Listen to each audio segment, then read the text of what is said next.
Sa aking pagtingin sa nakalipas, biyaya ng Panginoo'y namalas. Ang natutuhan ko sa aking buhay. Si Jesus ay tapat at tunay. Si Jesus ay tapat at tunay. Bawat salita niya ay buhay. Bawat araw siya ay gumagabay. Si Jesus ay tapat at tunay.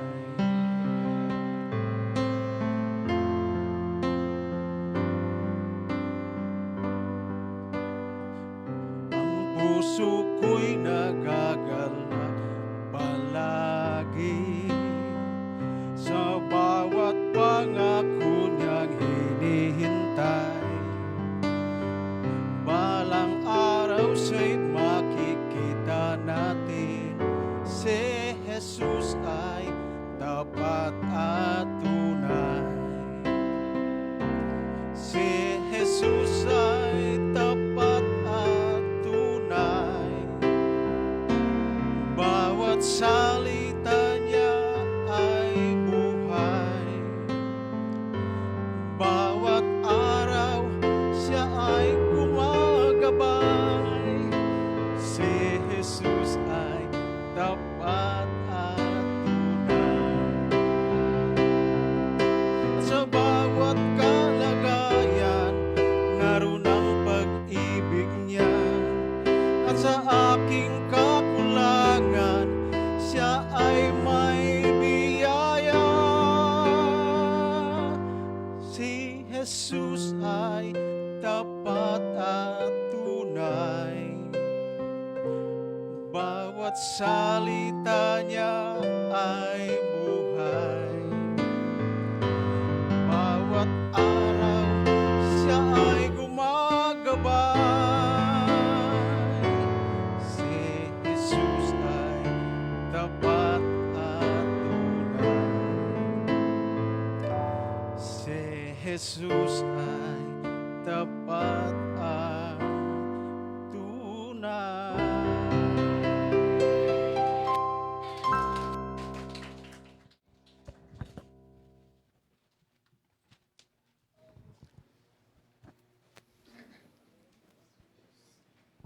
Amen. So, thank you sa mga nag-render ng kanilang special number. Thank you sa mga, ano ba yon, yang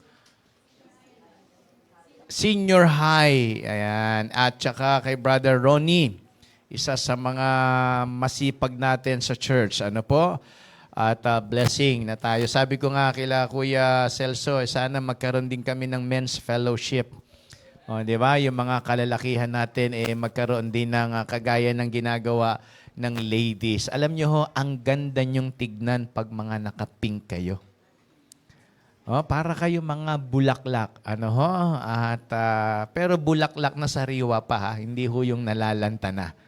Ano ho? So, salamat sa mga nakagawa ng paraan na nakahanap ng pink. Ano? So, na-appreciate po namin kayo. And dun sa iba naman, naiintindihan namin. Ano ho? Kasi ang sabi nga natin, kung wala, wag na ho kayong gumastos kung wala namang budget. Pero kung meron naman, mas mainam po na nakapink kayo. Pero again, yung atin pong ginagawang color coding, linawin lang natin, hindi po kayo para pagastusin.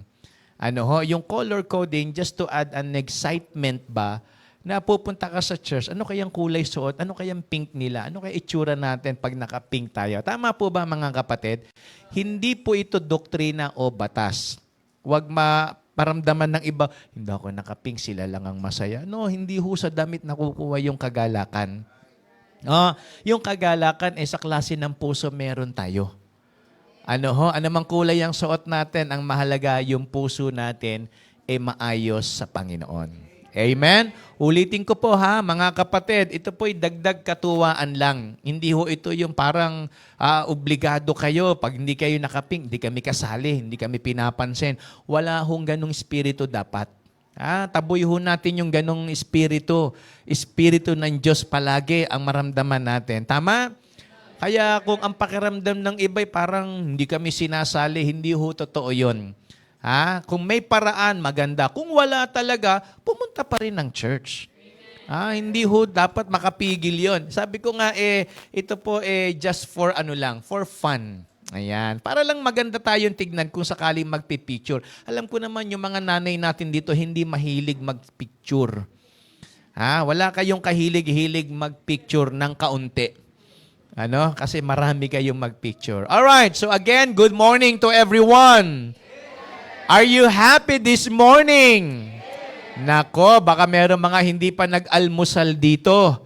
At sana'y maging gawin ninyo na tuwing umaga, lalo na't kapag linggo, ihanda na natin ng sarili natin na talagang tayo po may gagawin sa Panginoon. Amen? Kaya every Sunday, nako, ilagay nyo na sa system ng buhay ninyo. Mag-aalmusal kagad ako para pag dumating ako sa church, mahaba man ng preaching ni pastor, hindi ako sinisikmura.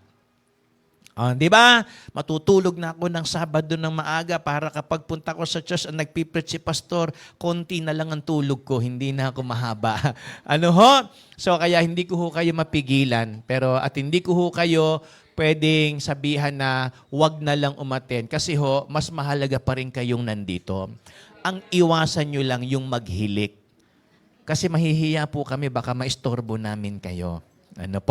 So hindi biro lang mga kapatid. At tandaan po ninyo, tayo po'y nag-uusap dito parang pamilya lang. Usapang pamilya ito. Wala ho tayong para gustong patamaan. Pero kung talagang kayo po ay nakakaramdam na talagang parang hindi nyo na mapigil at pumipikit na ang mata ninyo, sanayin nyo na mag-practice na pa isa-isang mata lang muna ang pipikit. Isa lang muna patulugin nyo, yung isa gising. Pagkatapos magpahinga nyo isa naman. At least gising kayo, yung kalahati, tulog yung kalahati. Di ba? Para hindi ho sayang. So kaya handa na po ba kayo? Sabi mo sa katabi mo, gising na, simula na. Okay, so tayo po tayong lahat and let's turn our Bible in the book of Psalm 29. Ayan, ito po ay, sabi ko, ito yung sana yung magiging preaching ko po doon sa anniversary natin. Pero magandang mabigyan na ho tayo ng simula. Ang atin pong anniversary, siya nga pala, ay last Sunday, 5:00 po ng hapon. Okay? Umaga, may service tayo, pero napakabilis lang natin. Mabilis lang tayo magsa-service ng Sunday morning, di ba? Para lang po, hindi ho wala tayong service. Kaya may service tayo ng umaga, pero 9:00 po yun, hanggat maaari, 10 or 10:30, tapos na po tayo. Kaya sana magkaroon po tayo ng yung mga magpapaalam na sa mga gagawin nila, yung mga nakasanayan nyo na paghapon, nagbababad kayo ng mga labahin ninyo galing ng church o kung ano pa man, ipagpaliban nyo na po muna dahil ang celebration po natin ay 5:00 ng hapon. Okay? Pero ang call time natin ay 4:30. Okay po? Kasi si Bishop darating siya 5:00. Ayaw niya na dumating siya rito na parang na-late siya ng dating. Ang gusto niya, nandito na kayo para makapagsimula tayo ng on time ng 5:00. Okay po ba? Okay lang po anniversary natin. Ano po yung last Sunday na yon? October? Lakas niyo po. October? Anong oras? Anong oras po? Ano po? Ano po ba talaga? May kanya-kanya kayong oras. 4:30. Dapat nasaan na? Hindi sa Marikina, ha? Hindi sa Valenzuela. Saan? Dito sa church. Ayan. Saan ang church natin? Yun. Saan sa Caloocan? Ayun. Baka mamaya, akala ko sa Marikina. Akala ko sa Valenzuela. Dito po tayo magsa-celebrate. Okay? So verses 1 to 4. Ito po ang sabi ng mga talata. Give unto the Lord, O ye mighty, give unto the Lord glory and strength. Give unto the Lord the glory due unto His name. Worship the Lord in the beauty of holiness. The voice of the Lord is upon the waters. The God of glory thundereth. The Lord is upon many waters. The voice of the Lord is powerful. The voice of the Lord is full of majesty. Panginoon, pagpalain mo po ang aming gagawing pag-aaral. Tunay po na ikaw ang magbigay sa amin ng pagpapala. Kausapin mo po kami at tunay po kaming makitaan mo ng kapakababaan at espiritong handang sumunod sa inyo pong kagustuhan. Kaya Panginoon, ikaw po ang aming inaasahan na magtuturo sa amin. Ito po ang aming panalangin sa pangalan po ni Kristo Jesus. Amen. Okay, so please be seated. Well, the title of our message for this morning is Give the Highest Praise to the Lord. Amen? Give the highest praise to the Lord. Well, ang sabi po ng verse number 2, this is our key verse. Verse number 2, sabi po ng Bible, give unto the Lord the glory due unto His name. Naniniwala po ba kayo na ang Panginoon ay karapat-dapat natin siyang papurihan? Amen po ba? Naniniwala po ba kayo na ang ating pong Diyos ay karapat-dapat na bigyan natin ng glory and honor? Yan po kasi ang sabi ng verse number 2. Pero kung atin pong pag-aaralang maigi, yung sinabi po ng verse number 2, meron pong diin. Kumbaga, meron pong mas gusto pa siyang ipagawa, hindi lang basta mabigyan natin siya ng praise and glory. Kundi ang sabi po ng verse number 2, yung salitang Jew. Okay? Baka alam nyo kasi yung Jew sa due date lang. O, di ba? Pag may mga bayarin kayo. Pero ang ibig sabihin ng verse number 2, ano po ba yung Jew? Ano po ba yung nararapat na glory and praise para sa Panginoon? Kaya nga ang title ho natin, Give the Highest Praise to the Lord. Kung titignan ho natin mga kapatid, in Psalm 149 and verse number 6, sabi po rito, let the high praises of God be in their mouth and a two-edged sword in their hand. So, ibig sabihin, when we give God a highest praise, ang ibig sabihin po niyan na ma-manifest or na ipapakita natin yung kanyang sovereignty and majesty. Kasi nga, ano ba yung due sa tunay na Diyos? Ano po ba yung nababagay at karapat-dapat sa atin pong Panginoon? Kung inyo pong naintindihan, yung inawit ni Brother Ronnie kanina, Tagalog na nga yun eh. Alam niyo ba, ang title nun talaga sa English is My Redeemer is Faithful and True. Tama ba ako? Yun ang title nun? Okay? Nakalagay roon, yung atin daw Diyos, yung ating Panginoon ay tunay at tapat. So, ibig ko sabihin, yung klase ng paglilingkod na ginagawa natin, mga kapatid, siguro ho, maganda, ibagay din natin. Kasi kung ang Diyos natin matapat, tingin ko po, bagay na ang Panginoon, paglingkuran din natin ng may katapatan. Tama po ba ako, mga kapatid? Sabi ko nga, sa taong mabait sa atin, tama lang hong gantihan natin ng kabaitan. Hello po. Pag tayo nilibre, tama lang siguro ang atin silang pasalamatan. Hello po, nagkakaintindihan pa po ba tayo? Nandyan pa po ba kayo? Tama po ba yon? Kapag may mabait sa atin, siguro naman makatwirang gantihan natin din ng kabaitan. Nakukuha niyo yung ibig kong sabihin. Well, ang sabi ho kasi ng verse number 6 ng Psalm chapter 149, let the high praises of God be in their mouth. If you will know the context of 149 in the book of Psalm, ang pinakikita po rito is the goodness and the sovereignty of God. Kung paano siya naging mabuti. Kaya ito ang magandang tanong sa ating lahat. Tanong natin sa sarili natin, mabuti ba sa akin ng Diyos?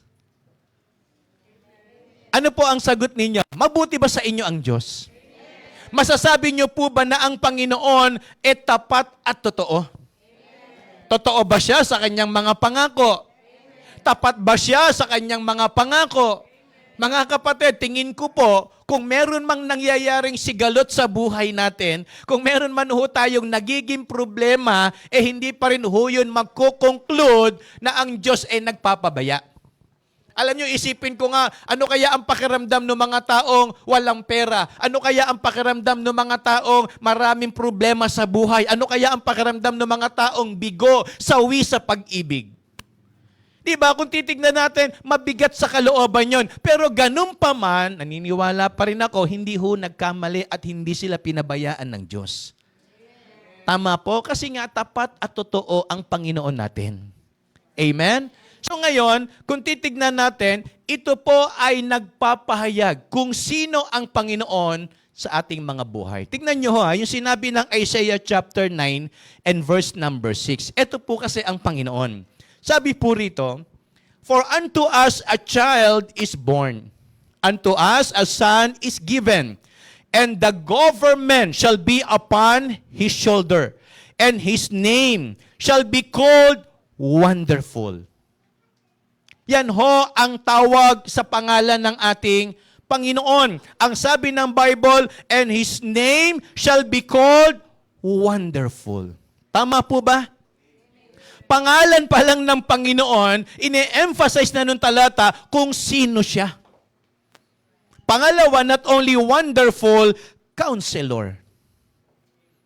Tama po ba ako, mga kapatid? Yan po ba ang sinasabi ng Bible ninyo? Baka mali yung inilalabas namin dito. Maganda, i-verify ninyo sa mga Bible ninyo. Anong nakalagay dyan? Counselor, the mighty God. Tama po ba? Yan po ang nakasulat. Hindi lang po yun. The everlasting Father, the Prince of Peace.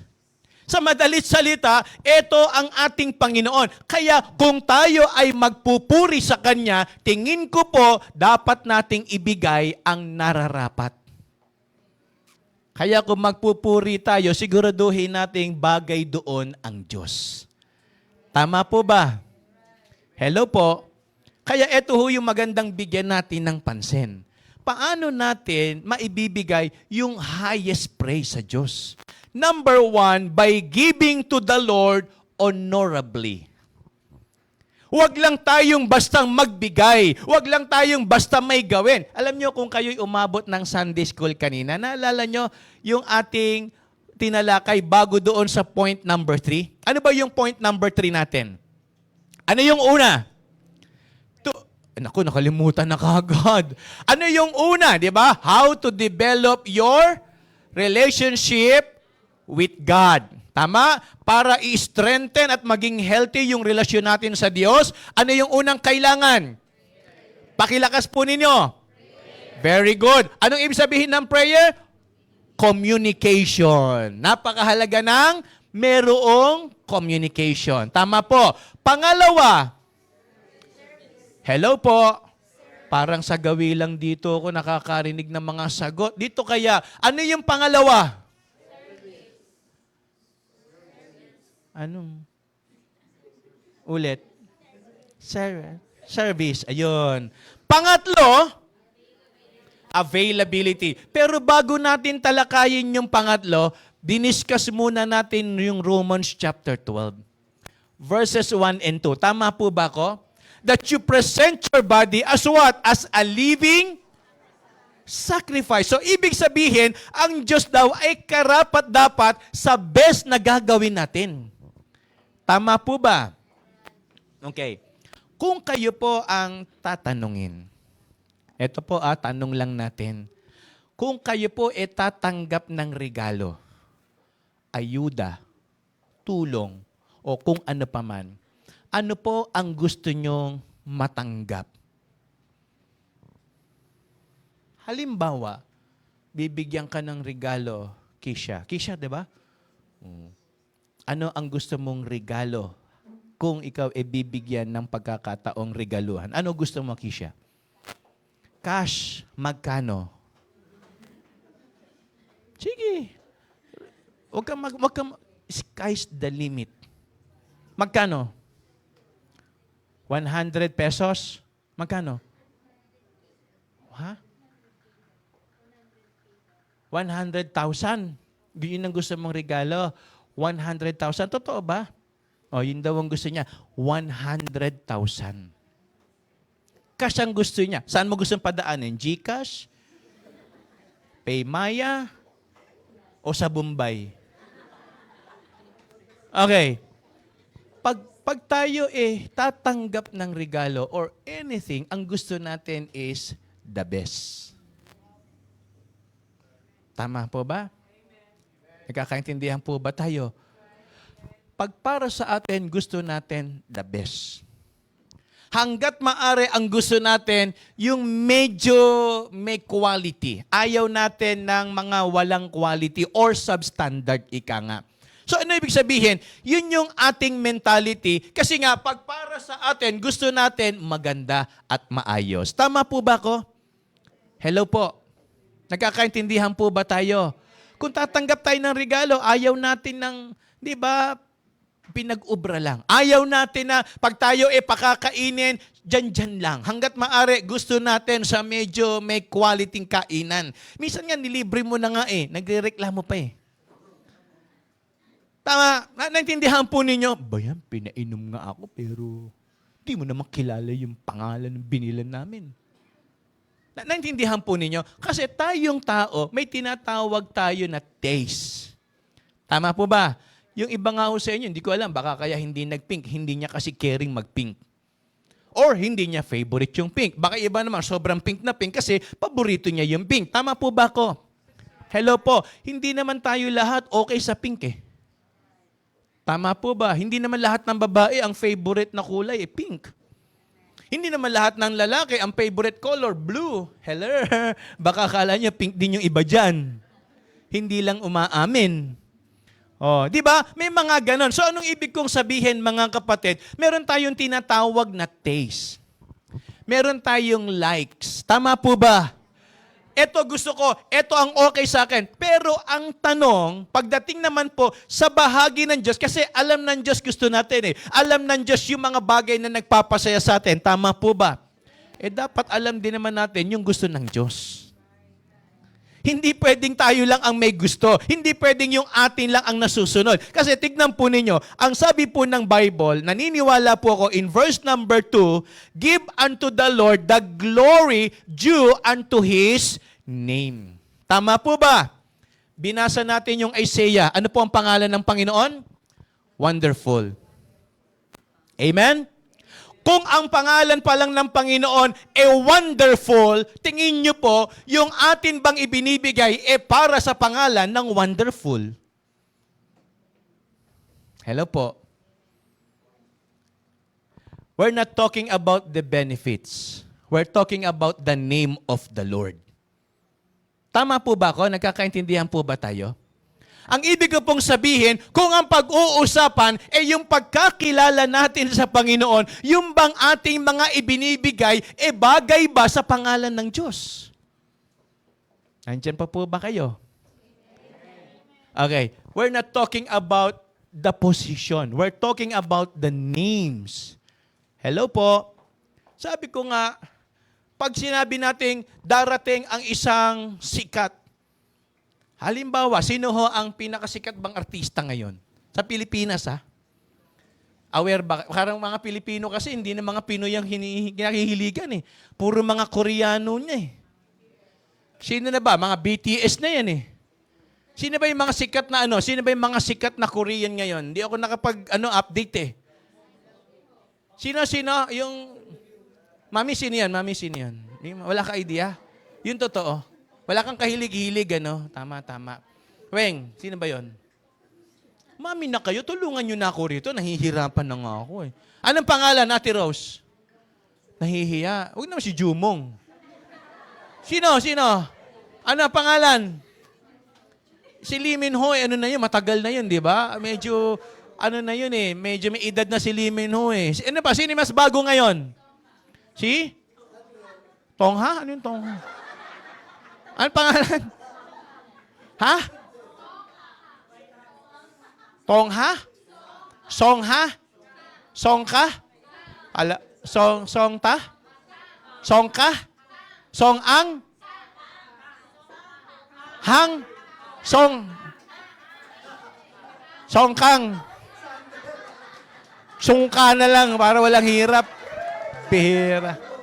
Songkang. Okay. Di ba? Pag yung hinahangaan nyo, ewan ko ha, ito, wag nyo mapagkamalian, paano nyo binibigyan ng oras? Sige nga.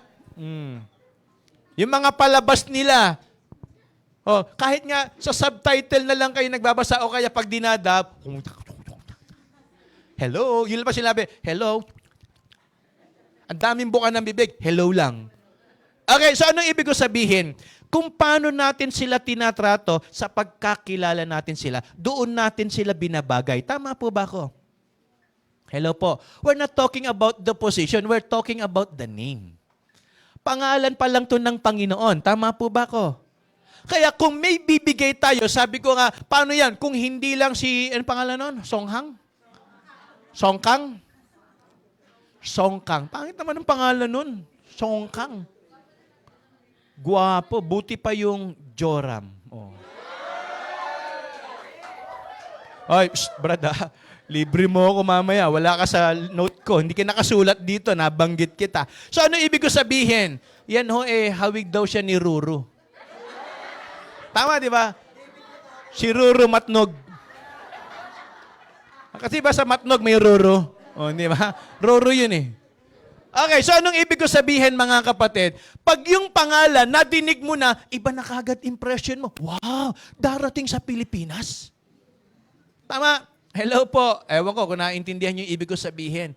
Sipin nyo, manonood ka ng concert, magkano bayad? 10,000 pesos, 15,000, 20,000. Yung naglaro nga lang yung Gilas, tsaka yung mga, ano ba tawag doon, yung FIBA dito, 25,000 doon ka sa front. Tapos maghihirap ka pang pumalakpak pag nakakashoot. Sana man lang, pag ikaw yung nagbayad ng 25, pag upo mo ron, papalakpakan ka ng mga player. Thank you po, nagbayad kayo ng 25. Hindi ikaw pa yung mag-aabang ng gagawin nila. Nagbayad ka pa. Hello? Tama po ba? Kaya niyong mag-spend ng ganong kalaking halaga. Kanino? Sa pangalan. Sino ba yung mga si Carl, ano pa pangalan nun? Yung sikat na player natin, foreigner. Hindi yun. Kamata ko yun si Dwight. Ganyan kami ni Dwight Ano ibig ko sabihin mga kapatid? Si Carl, ano ba yan yung foreigner naka-braided hair? Si Jordan Clarkson. Di ba? Yung ganyan yung mata. Di ba? Yung walang kakurap-kurap. Ano ibig ko sabihin? Di ba? Makita lang natin siya, masigawan, hi! 25,000. Tama po ba ako? Naintindihan ninyo ako? So we're spending our money sometimes sa hindi naman talaga merong value or worth it. Pero hindi tayo nanghihinayang. Hello? Ano ba ginawa ni Jordan Clarkson? Pinatalo. Tama. Hello po. Naintindihan mo sinasabi ko? Hindi na nga tayo pinanalo, bumayad ka pa, hanga ka pa. Samantalang, yung pangalan pa lang ng Panginoon, kung babasahin mo at iintindihin mo, karapat-dapat siya na dapat bigyan natin ng mas mataas na papuri. Amen. Tama po ba? Kaya nakakalungkot ko minsan, laging sa bahagi ng Diyos, tinitipid. Because our God is, understanding. Naiintindihan naman ni Lord, gipit kami. Pero pag nanonood kayo, tama, pag bibili nyo yung baso niya, mukha niya nandun nakalagay. T-shirt na pangalan ni ganito. Naintindihan ninyo? Hindi nang hihinayang poster. Tama po ba ako? Hello? Nagkakaintindihan po ba tayo? So minsan, kung sipin natin, kasi sabi ng Bible, give unto the Lord the glory due unto His name. Sabi po nung binasa natin, dito ho sa Isaiah chapter 9, verse number 6, and the government shall upon His shoulder, and His name shall be called Wonderful. Tama po ba? Nare-relate niyo po ba yung pinag-aaralan natin? Hindi bagay ang Panginoon sa pangalan pa lang yung ginagawa nating ordinaryong pagpupuri. Kailangan, highest praise. Amen? Ito pa, hindi lang pangalan. Ang sabi niya, and the government shall be upon His shoulder. Let's talk about His position. Not only His name. Sino po ba ang Panginoon sa buhay natin? Bago pa tayo iligtas, siya po ay creator na. Tama po ba? Tama po? Gano tayo humanga sa kabundukan? Sino yung mga may probinsya rito? Probinsya. Sige nga, taas ang kamay ng mga may probinsya. Yung talagang may lihiti mo kayong probinsya talaga. Hindi lang yung pinanganak kayo. Kung hindi talaga may probinsya kayo, may kamag-anak kayo roon. Sino po may probinsya? Hindi ba kayo namamangha pag nakakita kayo ng bundok? Hindi ba kayo namamangha pag nakakita kayo ng alon sa karagatan? Sino may probinsya na may dagat? Nakakita ba kayo na yung dagat niya may alon? May yung alon? Sa palagay nyo, saan nang gagaling yun? Bakit hindi tumitigil yung alon? Merong mga man-made waves na ginagawa sa mga swimming pool, sa mga resort, pero machine po yun. Paggabi, pinapatay. Tama? Para umandar, kailangan ng gasolina, kailangan ng kuryente. Tama po ba? Pero yung sa dagat ninyo, walang kumokontrol. Diyos lang. Tama po ba? Hindi kayo namamangha. Hello? Isda, paano nabubuhay doon? Sino may aquarium? Ginagamitan nyo ng motor para magka-oxygen sa ilalim. Tama? Nilalagyan ng pagkain para mabuhay. Sino nagpapakain sa kanila sa karagatan? Sino nagbibigay ng oxygen sa kanila para humingat mabuhay? Naintindihan niyo po yon? Di ba kamangha-mangha yun? Diyos ang gumawa nun eh. Naintindihan po ninyo? Kaya kung titignan natin yung kanyang pangalan at yung kanyang kayang gawin at kung sino siya sa buhay natin, nakakahiya kapag napakababaw ng pagpupuri natin sa kanya. Kasi kung tutusin, hindi siya bagay sa ordinaryong pagsamba. Hindi siya bagay sa pagsambang pinag-ubra lang. Ang tama, ang Panginoon natin, karapat dapat siyang papurihan ng mataas na pagpupuri. And that is due unto Him. Amen? Kaya kung pag-uusapan, pagbibigay, mga kapatid, i-check natin, i-verify natin, ito bang binibigay ko sa Kanya, bagay ba sa Diyos? Okay? Ito yan. Una, kung talagang ang Diyos, pinupuri natin ng mataas, yung time bang binibigay natin sa Kanya, bagay. Yung bang treasure na binibigay sa Kanya, nababagay ba? Tignan po ninyo. Sabi ng Proverbs chapter 3 verse 9, honor the Lord with thy substance and with the first fruits of all thine increase. Well, marami mga nagsasabi, ito raw si Old Testament pa. Yung pagbibigay ng first fruit, pagbibigay ng mga tithes and offering, etc. Well, hindi ako para makipagtalo pa sa inyo. Pwedeng tama kayo, mali ako. Pwedeng tama ako, mali kayo. Whatever or what kind of giving na gusto nyong i-apply, Old Testament, New Testament, ang mahalaga, sa binibigay ba ninyo, bagay ang Diyos dyan. Kasi kung makikipagdebate ako sa inyo, siguradong mananalo ko eh. Kaya kong patunayan na ang giving meron sa Bible. Tama po ba? Kasi kung walang giving, hindi tayo ligtas. Kung walang giving, hindi tayo Kristiyano. Kung walang giving, walang church. Kung walang giving, wala tayo rito. Tama po ba?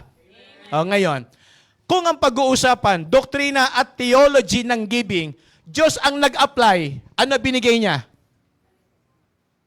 Ano binigay niya? Kaisa-isang anak. Tama po ba? Hindi issue rito yung 10, 20, 30. Ang binigay niya, buo. The only begotten Son. Okay, let's talk about giving in the New Testament. Wag na first fruit. Wag na tithes. Alam niyo ba sa New Testament, ang giving, all-out giving. Ayaw niyo ng first fruit? Ayaw niyo ng tithes? Punta tayo sa New Testament. Acts chapter 2, chapter 3, chapter 4. They sold their possessions. See? Tama po ba ako? Basahin ninyo. Yung mga tao, nagbenta ng ari-arian, itinulong sa gawain. Ano gusto nyo? Old Testament, New Testament. Sa Old Testament, 10. Sa New Testament, all. Tama po ba? Okay. Yung binabasa nyo, Pastor, di ba sa Korinto, as the purpose set of the heart, so let him give. Tama po ba ko? Okay. Kung kayo nagmamahal, usaping pag-ibig. Mga babae, pakinggan nyo to. Kung kayo ririgaluhan o bibigyan ng inyong mga masugid na manliligaw, gusto nyo yung siopaw na hinati, tira niya? Hati tayo ha, kasi love kita sa'yo yung kapiraso. Sa palagay nyo, pasado, mga babae. Sobra ko naman, hinati ko yung siopaw, di ba? Hinati ko. Hati tayo. Ayaw nyo nun. Tsokolate! Sino mahilig sa tsokolate? Siyempre kayo po, alam ko namang hindi na kayo mahilig. Delikado. Diba? Pero pag pinag-usapan tsokolate, ano ba yung mga magagandang brand ng chocolate? Ferrero, Cadbury, ano pa?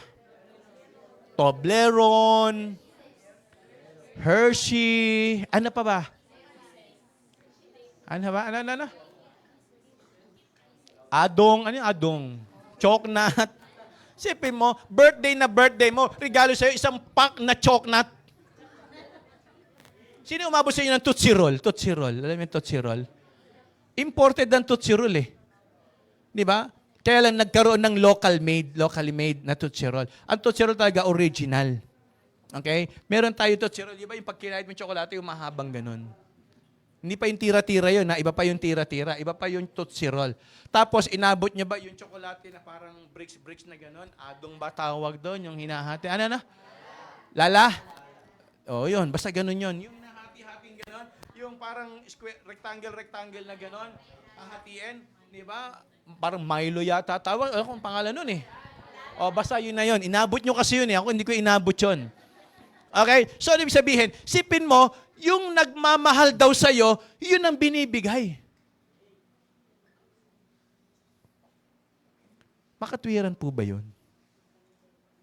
Tapos makikita mo siya ano ba na yun? Choco ba yun? Yung tawag doon, yung mga chaki-chaki. Tapos ikaw, choknut. Ano sa palagay ninyo? Makatotohanan ba yun?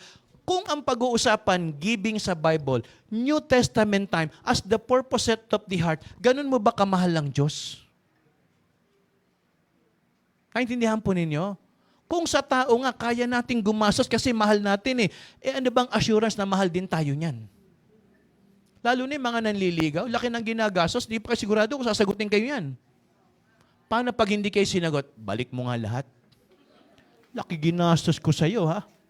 Nagkabaon-baon ako, tapos sasabihin mo, hindi tayo kalooban, makatingin ka sa akin. Balik mo yung siopaw. Balik mo yung tsokolate. Nagtiis-tiis pa naman ako, nangayayat ako. Nagmukha akong bungo. Tapos sabihin mo, hindi tayo kalooban. Laki ng ginastos ko. Tapos balik mo lahat, yung teddy bear, balik mo. Tandaan niyo mga kapatid, sa tao, kaya nating gumastos nang hindi pa tayo siguradong mahal tayo. Hello po. Baka yung iba dyan, paasa lang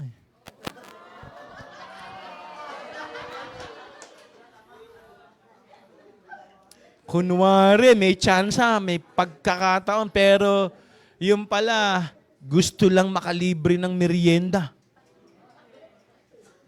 Kaya mga lalaki, be wise. Tama. So, ano ibig sabihin? Kung sa tao, kaya natin, bakit sa Diyos hindi? Tama po ba? Sa sugal nga, sumusugal tayo ng malaki. Di natin alam kung tatama tayo Tapos sa Panginoon, siguradong may balik, hindi natin kaya. So ano ibig sabihin? By giving to the Lord, honorably. Yung bang binibigay mo sa Kanya with honor.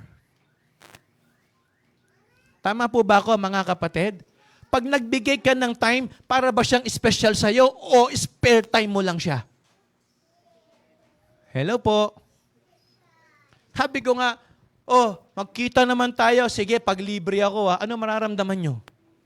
Magkaibigan kayo. Lagi ang sagot sa inyo, pasensya ka na, wala akong time eh. Pag may time ako, bigyan kita. Ano mararamdaman nyo? Magkaibigan ba tayo talaga?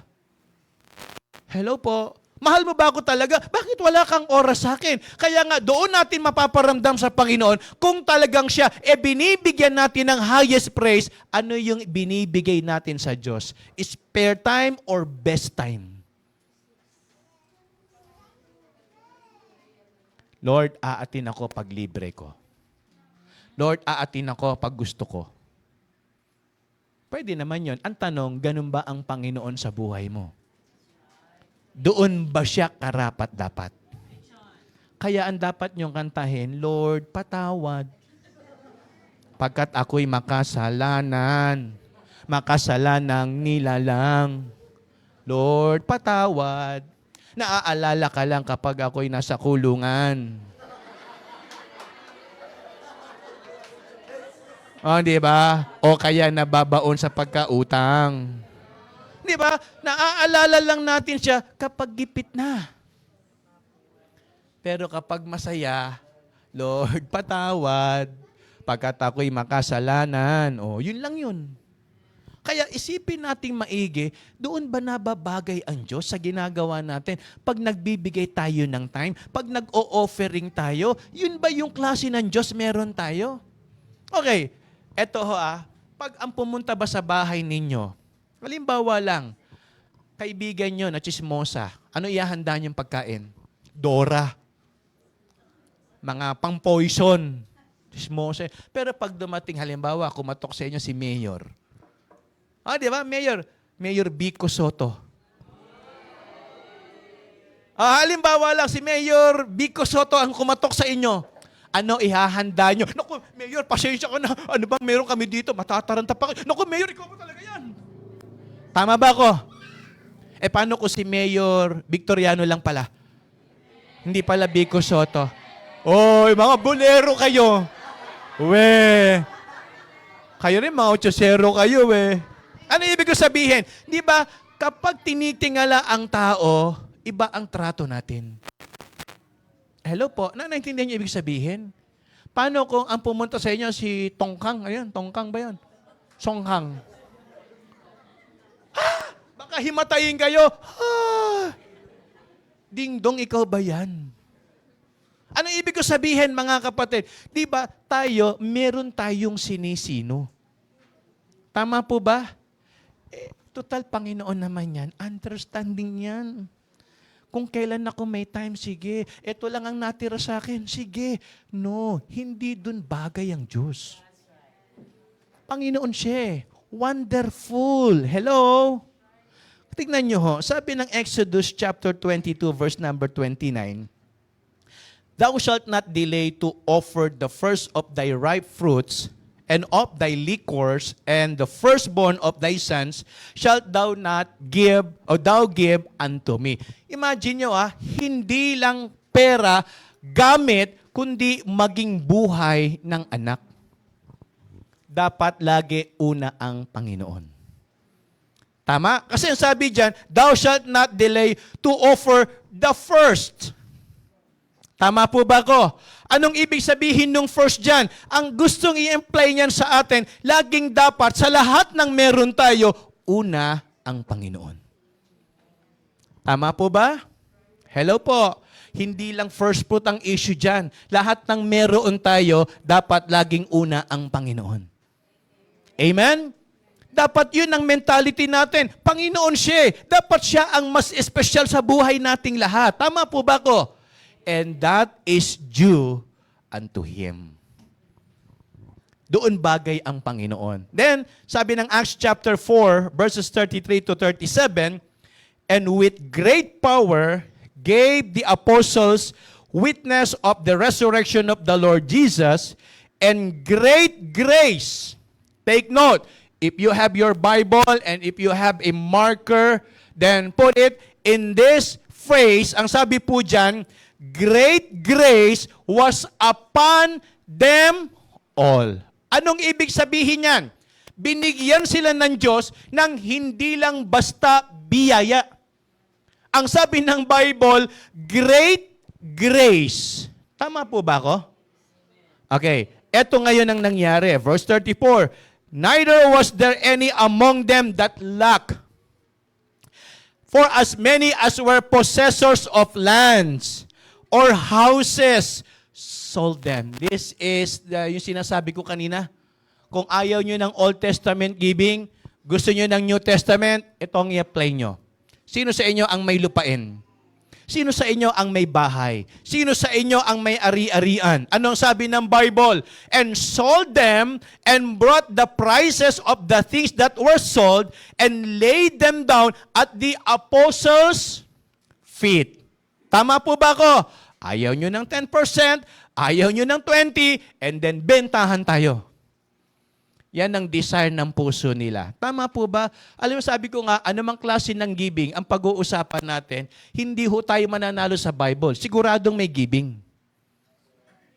Tama po ba? Sigurado. Kung ano i-apply mo, sige, depende sa puso mo. Yan bang puso mo tama sa Panginoon na parang nagkukiripot ka at binibigay mo ng parang tira-tira lang? Hindi bagay doon ng Diyos.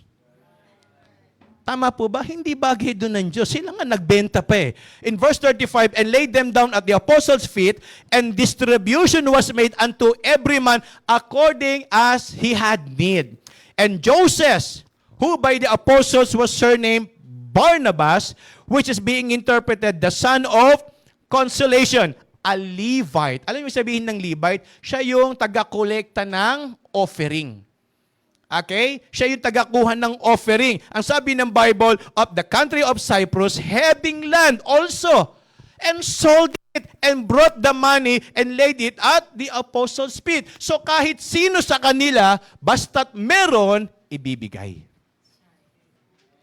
Bakit? Kasi nga, doon nababagay ang Panginoon sa ating ginagawang pagpupuri.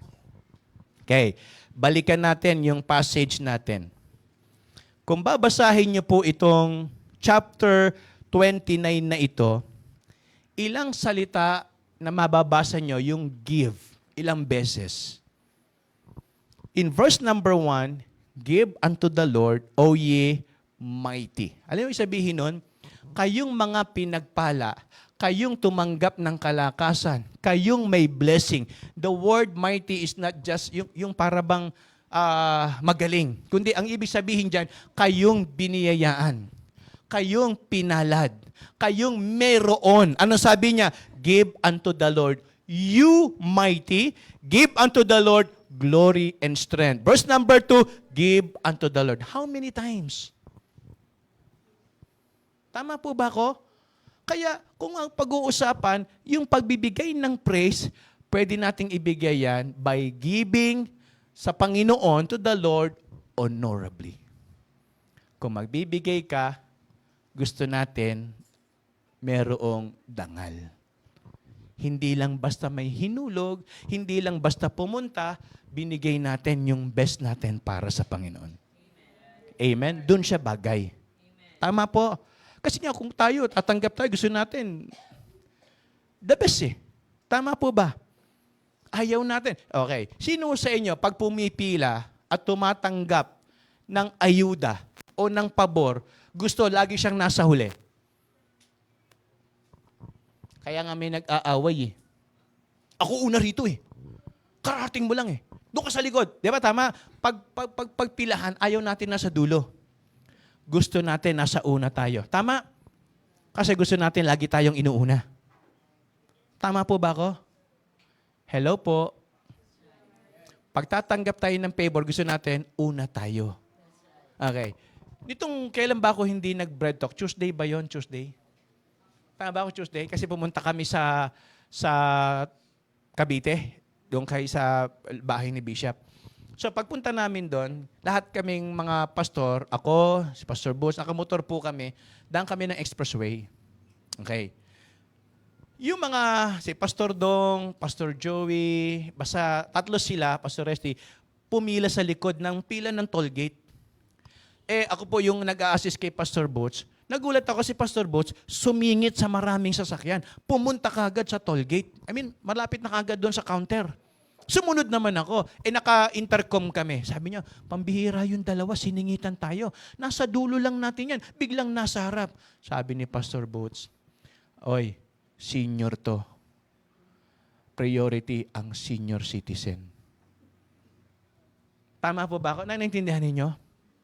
Sino senior dito? Taas ang kamay ng mga senior. Taas po, sige po, taas po. Dapat kayo ang unang nandito. Priority kayo. Tama.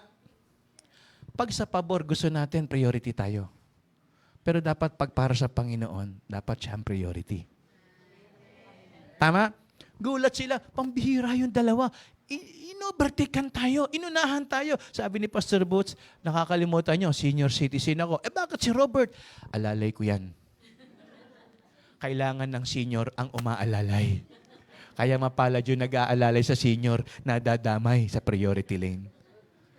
Di ba kahit sa restaurant, o order ka, dala mo yung senior citizen card, ang may dala, bata. Bakit? Ay, sa nanay ko po ito, senior po eh. Tama ba ko? Kaya ang palad ko, ina-assist ko yung senior. Nauna tuloy kami sa napakahabang pila sa toll gate na yon. Bakit? Pag tinanggal yung helmet, halimbawa, sinita kami, Sir, senior po, inaalalayan ko. Tama ba ko? Naintindihan po ninyo? So, we're asking and looking for something na favorable para sa atin kasi nga gusto natin priority tayo. Tama po ba? Mga kapatid, mas bagay ang Diyos na maging prioridad natin sa buhay natin. Tama po. Kasi pag inuna natin siya, siguradong may kapalit. Seek ye, and God will give you kung ano yung kailangan natin. Matthew 6:33. But seek ye first the kingdom of God and His righteousness, and all these things shall be added unto you. Amen? Yan ho yung pangalawang bagay, o unang bagay na nakita natin. And then, sabi po rito sa pangalawa, by worshiping the Lord holily. Okay? By worshiping the Lord holily. In John chapter 4, verse number 23, but the hour cometh, and now is, when the true worshipers shall worship the Father in, ano raw? Ano nakasulat dyan? In spirit and in truth. Okay. Pag tayo pupunta to worship the Lord, ano ang unang-unang hinahanda natin? May nagsalita. Heart. Tama? Because ang totoong sumasamba sa Panginoon, hindi lang dala yung bag, hindi lang suot yung pang-church, dala niya yung puso niya. At yan ang ibig sabihin ng we must worship Him in spirit and in truth. Sino ho sa inyo ang nakakita na ng spirit? Ako, pastor, nung patay yung kapitbahay namin, nakita ko siya, lumalakad. Kumain ka lang, okay, maligo ka. Baka mamaya alinsangan lang yan. Di ba? So, ewan ko kami noon, may mga nung bata kami, may kinukwento sa amin, alam niyo ba yung namatay na yan? Nakita ko pa yan sa antayo ng tricycle eh. Patay na pala. May ganon, di ba? O, di ba, Weng? Tama, no? Okay, so ano ibig sabihin? Di ba? Parang nakita ko sa, ewan ko, nung mga bata kami, sabi kasi, pag nakakita ka raw ng paru-parong itim, may mamamatay. Totoo ba yun? Kasi yun yung sabi-sabi sa amin. Pag merong naamoy kang bulaklak ng sampagita ba yan o patay, na wala naman kayong patay, parang may nagpaparamdam. Mga bata kami noon, yun ang sinasabi sa amin. So, di ba? Tapos, yung picture niya na nalaglag, naku, baka may mangyari sa kanya. Tama ba ako? Yung mga bata kami, yun yung sinasabi sa amin. So, ibig sabihin, lumaki kami na parang, tama nga yun. Tapos, nangyari pa. May paru-parong dumating sa amin gabi, nakaamoy ang nanay ko ng bulaklak, kinabukasan, patay ang lolo namin. Kita nyo naman talaga. Ano sabihin namin? Totoo nga. Di ba? Tama ako? Kung ikaw yung bata, isipin mo, totoo nga. Sino sa inyo pag nakasalubong ng pusang itim sa daan? Di ba? Yung pusang itim, sabi nila, huwag ka nang tumuloy. May mangyayari. Kaya nga yung iba pag umaalis habang kumain, di ba? Pag sa atin, ewan ko sa amin ha, ito kinukwento ko sa amin to. Kapag kami nasa pagkain kumakain at may aalis, iikot mo raw yung pinggan. Tama? Ang alam ko, pag kumain kami at may aalis, huwag ka munang umalis, maghugas ka muna ng pinggan. Kasi inuutakan mo kami, aalis ka kagad. So ano ibig ko sabihin? May mga ganang paniniwala. Tama po ba ko? Okay. Ngayon, pag pinag-usapan, hindi naman nakikita yung spirit. Tama ba ko? Pero ang nakikita is your attitude. Hello po. And we must worship Him in spirit and in truth. Ano ba ang totoo na nasa puso mo? Hindi ka pwedeng sumamba na parang, alam niyo ho yun, naglalaro lang. Hindi ka dapat sumamba na parang naglilibang lang. Sana nandito ka dahil sa katotohanan. Amen? Kasi yan ang sabi ng Bible. So we must worship Him in spirit and in truth. Worship is when we give our deepest affections and highest praise to something.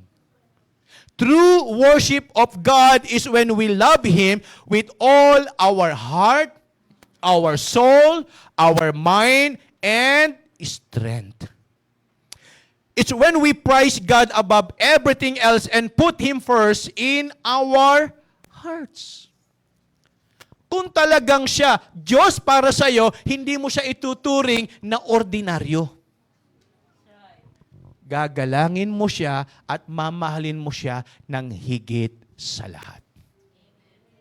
Amen po? Anong sabi ng Deuteronomy chapter 6 verse number 5? And thou shalt love the Lord thy God with all thine heart, and with all thy soul, and with all thy might. Take note the word all. How many times? In verse number 5, how many times mention the word all?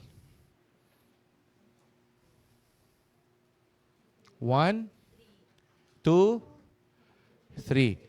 Saan ikinapit? Heart, might, soul. Tama? So, ibig sabihin, ang gusto ng Panginoon, lahat. Because bagay ang Diyos sa pagsamba na ibinibigay ang lahat. Amen? So, in 1 Chronicles chapter 16, verses 27 to 29, glory and honor and in His presence, strength and gladness are in His place. Give unto the Lord, ye kindreds of the people. Give unto the Lord glory and strength. Give unto the Lord the glory due unto His name. Bring an offering and come before Him. Worship the Lord in the beauty of holiness. Let's talk about beauty of holiness. Okay. Sa katabi ninyo, pwede bang tignan nyo nga, ano ang makikita nyong maganda sa Kanya? Huwag nyo sasabihin wala Tignan nyo yung katabi nyo. Anong masasabi nyong ganda meron siya? Pastor, pasensya ka na, wala Hinanap ko na kanina pa, wala talaga. Kahit isa. Gaya ng nasusulat, wala, kahit isa. Ang totoo niyan, pag sinabi nating beauty of holiness, ano ba ang merong masasabi nating ganda sa kabanalan? Okay, let's talk about the church, the building. Ano ba ang tingin natin sa maganda? Maayos, tama ang kulay, yung itsura, mukhang church talaga. Naintindihan niyo ibig sabihin? Pag sinabi nating maganda, nakikita kagad natin yung image, yung picture. Tama po ba ko? So ngayon, pag sinabing the beauty of holiness, ano ba ang nagpapaganda sa kabanalan? Kung titignan natin, babalik tayo sa katotohanan, yung sinabi ng Diyos na renewal. Tama? Kaya kailangan tayong baguhin kasi maraming pangit at mali sa buhay natin.